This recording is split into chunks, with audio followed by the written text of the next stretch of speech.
Well, there are various reasons why the so-called real-world evidence is important.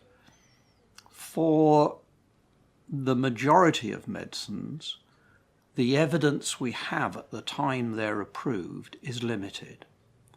We know, for example, that the average number, the median number of patients who are on a new medicine at the time it's approved is 1,708.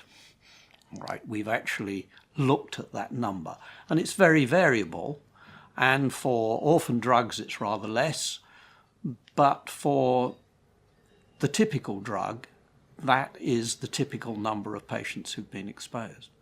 So if, let us say, unfortunately, that 1 in 1,000 people die of something there, then we may not have seen any deaths.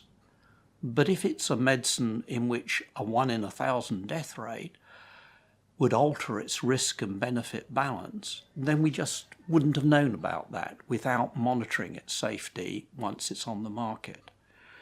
The other thing is that the medicines on the whole are not studied for very long periods of time. Even for medicines in chronic use, the majority of medicines will not have had more than 500 people studied for a year on the medicine. So if it's going to be used for a lifetime, and I'm on a statin, and I've been taking that for years and probably will go on taking it for the rest of my life, then we don't necessarily know about the long-term issues of safety, or indeed of whether effectiveness remains, whether you suddenly get to the point where the medicine doesn't benefit you any longer. So we have to look, once a medicine has been approved and is being used in clinical practice, we need to monitor its safety and effectiveness. And doing that in an innovative way